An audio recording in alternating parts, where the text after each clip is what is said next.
Hello guys, welcome to my YouTube channel. I hope आप सब ठीक होंगे। टुडे मेरा एग्ज़ाम था आज एसबीआई क्लर्क प्रीलिम का। मेरा आज सच में दिन बहुत ख़राब था।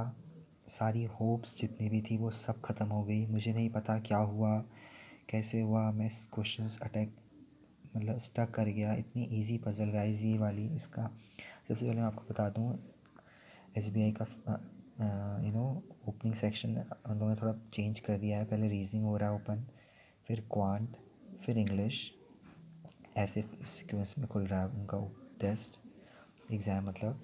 सो रीजनिंग की बात करते हैं गाइस। रीजनिंग में मेरी जो स्टैक पजल थी उसमें मैंने अपने 4 मिनट्स वेस्ट कर दिए। उसके बाद भी पता नहीं मैंने क्वेश्चन को कितना दिल पे ले लिया। इतनी इजी, जैसे ही मैंने घर में आके मुझे पूरे क्वेश्चन मतलब पूरा क्वेश्चन याद हो चुका था। इतनी इजी था ये। मतलब इसका ज़रिए मतलब मेरी पजल वहाँ अटकी। बट जैसे ही मैं घर आके आया मेरे को बस यहाँ पे यू नो एक गैप के बाद डी लगा था। उसमें मतलब क्वेश्चन में यही गिवन था कि ए और बी के बीच में 2 लोग बैठे हैं और ए और एफ़ के बीच में 3 लोग बैठे हैं। ठीक है, इसकी दो कंडीशन बन रही थी, एक ए और ये, एक बी और ए। तो उसमें ये लिखा था कि जितने लोग एफ़ के ऊपर हैं उतने ही लोग बी के नीचे हैं। तो इसमें और टोटल नंबर ऑफ़ पीपल बैठे थे 7। मेरा दिमाग वहाँ पे स्ट्राइक ही नहीं किया गाइस। मैं बार बार एफ़ को ऊपर बैठा रहा था। तो और कंडीशन ये थी कि डी ए के नीचे आएगा। बस उसमें ये था कि ए और डी के बीच में एक बैठाना था, ताकि देखो नंबर ऑफ़ डी के नीचे जितने होंगे वही एफ़ के ऊपर उतने होंगे। और आप काउंट कर लीजिए, 1 2 3 4 5 6 7। इस पजल में कुछ नहीं था guys. I spoiled my exam due to this puzzle और मेरे 5 मिनट वेस्ट हो गए। किसी ने सही कहा है, क्लर्क के पेपर में कभी आपको स्ट्रक नहीं होना है, बिकॉज यू नेवर नो कितने इजी क्वेश्चन मिस हो जाते हैं। सेम मेरा रीजनिंग के साथ हुआ। अटैम्प्ट्स बहुत कम हुए हैं। और फुल फ्लोर बेस्ड पज़ल देखिए, उसमें आपका यही बन रहा था कि वो शायद टॉप में आ रहा था, ए और बी था। ये मैंने बहुत जल्दीबाजी में किया है। हाँ, एक क्वेश्चन का मुझे आपसे और कंफर्मेशन चाहिए गाइस, जिसका भी यार सेकेंड शिफ्ट में था। आप ज़रूर कमेंट करना कि जो मंथ वाइज था उसमें जो स्टैक पजल थी, मतलब उसमें मंथ वाइज था। कुछ मंथ 30 वाले थे, कुछ 31 थे। उसमें एक ऑड वन का क्वेश्चन था। उस ऑड वन के क्वेश्चन में गाइस मतलब कुछ तो था कि 30 मंथ में आ रहे थे। तो कोई 31 30, कोई 30 31 31। तो उसमें ऑड वन कौन सा निकलेगा, बहुत ही डिफ़िकल्ट लग रहा था। मुझे समझ नहीं आया, तो मेरी कहीं वो स्टैक पजल भी गलत ना हो गई हो। आप मुझे बताइएगा कि इस वाले का ऑड वन आउट क्या होगा। बिकॉज़ पहले मैंने जो सोचा कि इन्होंने क्या एजम्पशन किया है कि 30 30 जो सेम मंथ वाले उनको ले रहा है, लेकिन ऐसा नहीं था। सिर्फ सेम मंथ वाले ही नहीं थे, क्योंकि 31 30 भी थे 2 क्वेश्चन में। मतलब 2 ऑप्शन थे, 31 30 मंथ। मतलब एक जना 31 में बैठा है, एक जना 30 मंथ वाले में बैठा है। दोनों एक जने दोनों 30 30 वाले में बैठे हैं, और एक जना 31 वाले में बैठा है। तो ऐसे क्वेश्चन थे, मुझे समझ नहीं आ रहा था उसका क्या होगा। बट इसलिए मैंने वो क्वेश्चन लीव कर दिया उसका। और असर्टेन वाले का आंसर 17 आ रहा था। ये बहुत इजी था, ये तुरंत बन गया था। इनइक्वालिटी के भी 2 से 3 क्वेश्चन थे। सिलॉक्स के 2 क्वेश्चन थे, उनके आंसर आई थिंक ऑलमोस्ट 1 या 2 ऐसा था। मतलब बोथ फॉलो नहीं कर रहा था किसी में भी। मिसलेनियस में भी मुझे बताइएगा। एक क्वेश्चन था अम्यूज़मेंट, उसमें ये था कि जो आपके वॉवल्स होते हैं वो +1 हो रहे हैं। नहीं सॉरी, जो वॉवल्स हो रहे हैं वो +1 हो रहे हैं, और जो कॉन्सोनेंट हो रहे हैं वो -1 हो रहे हैं। तो उसमें फिर ये लिखा था कि कितने लेटर्स रिपीट हो रहे हैं in comparison to original letter. तो 2 ही हो रहे थे, एम और एस। तो कोई मुझे कह रहा था कि 3 हो रहे हैं। आई थिंक इसका आंसर 2 ही है, एम और एस। 2 ही वर्ड रिपीट हो रहे थे। बाकी डायरेक्शन डिस्टेंस का क्वेश्चन ये ठीक था। 2 से 3 क्वेश्चन इसके थे। बाकी guys I don't know last के 3 4 क्वेश्चन क्या थे, मैंने नहीं देखा। मेरा पेपर बहुत ख़राब हो चुका था ड्यू टू दिस क्वेश्चन। ये ज़िंदगी भर याद रहेगा मेरे दिमाग में। बाकी आते हैं क्वांट सेक्शन में। क्वांट सेक्शन में 5D आए थे। इसके भी 2 से 3 क्वेश्चन बहुत डिफिकल्ट, मतलब थोड़ी लेंदी थे। डिफिकल्ट तो नहीं कहूँगा, मतलब थोड़े लेंदी थे। उसका एक answer female, number of female पूछी थी सैटरडे में। मतलब उसमें ये था गाइस कि विजिटर्स थे शायद, डेज़ दिखा था, और मेल और फीमेल विजिटर्स समथिंग इस टाइप से पूछा हुआ था। तो उसमें ये लिखा था कि जो मतलब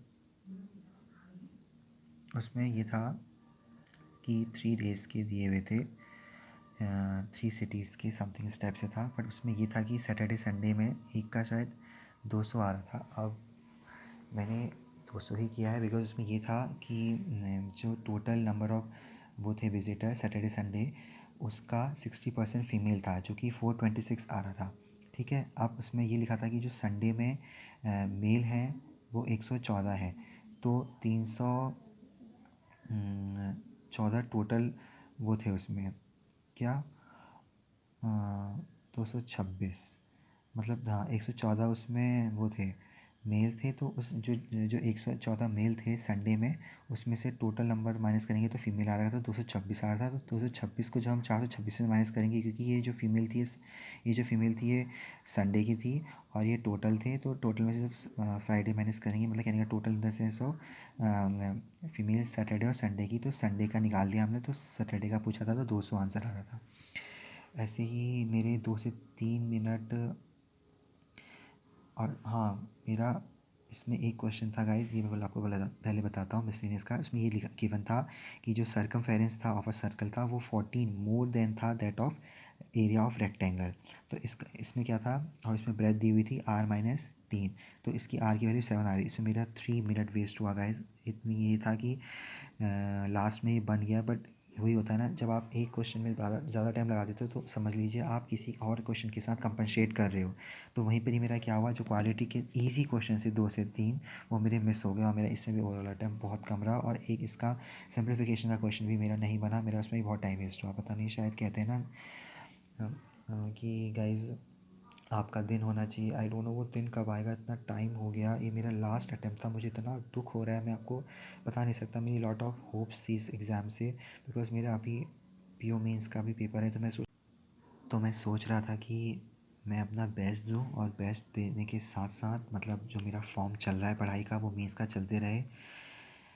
लेकिन गॉड नोज़, अब मुझे पूरा फोकस पीओ मेंस में ही करना है, IBS PO mains, because that is only the last hope this year, क्योंकि और तो एग्ज़ाम है नहीं। एसबीआई पीओ भरा है मैंने, बट जब एसबीआई क्लर्क ही इतना बुरा जा रहा है, पीओ से तो एक्सपेक्टेशन ही हाई लेवल रखनी पड़ती है। एक पार्टनरशिप का क्वेश्चन था गाइज, वो भी मेरा बहुत टाइम वेस्ट हुआ उसमें। 840 उसका वो आ रहा था, तो शेयर ए का, जबकि ऑप्शन में ऐसा कुछ गिवन था नहीं। उसमें ये गिवन था कि 2 लोग हैं, ए और बी, उनका शेयर गिवन था 4500, और बी का समथिंग था।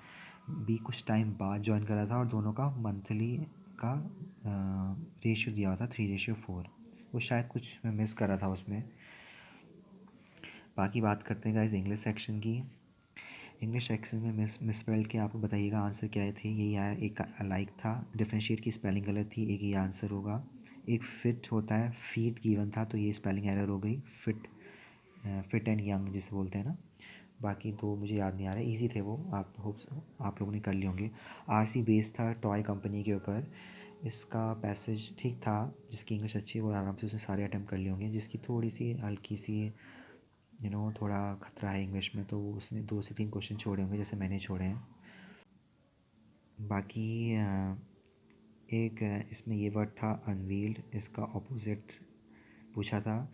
कंसील भी था ऑप्शन में, और प्रोटेक्ट भी था। अब गाइस दोनों होते हैं, कंसील मतलब हाइड होता है, रिवील आपको पता है। अनवील मतलब होता है जैसे रिवील करना, मतलब ना खुलासा। कंसील हाइड करना होता है। प्रोटेक्ट भी होता है, मैंने नेट में देखा है, प्रोटेक्ट है वर्ड। अब वो कॉन्टेक्स्ट पैसेज की कॉन्टेक्स्ट के बेसिस में क्या होगा वो देखते हैं कि कौन सा सही होगा। मुझे लग रहा है वैसे कंसील ही माना जाएगा, बट मेरा प्रोटेक्ट है। दूसरा था इम्पैक्ट, इसका सिनोनिम्स पूछा था, उसका एंटोनिम्स था। ओके, अनवी का ऑपोजिट पूछा था, इसका सिनोनिम्स था। तो इसका अफेक्ट था। एक इम्प्रिंट भी कह रहे हैं बच्चे, बट नहीं, इम्प्रिंट नहीं होगा, बिकॉज यू नो इम्पैक्ट पूछा है तो अफेक्ट ही होगा, मुझे ज़्यादा लग रहा है। एक टाउट था, टाउटेड वर्ड, इसका पब्लिसाइज्ड होगा। क्लोज टेस्ट के वर्ड मुझे यहाँ से याद नहीं गया, इस 6 थे, इतना मैं कंफर्म हूँ, बिकॉज A to F है। एक तो मेरा इजी सही होगा, वो इजी था, मुझे अभी वो भी याद नहीं आ रहा है। बाकी आपको याद है तो बताना। कैचअप था एक का पुटिंग था। बाकी जो 4 थे अगर आपको याद है तो प्लीज़ कमेंट सेक्शन में कमेंट कीजिएगा, बिकॉज इंग्लिश के बेसिस में ही एक्यूरेसी है।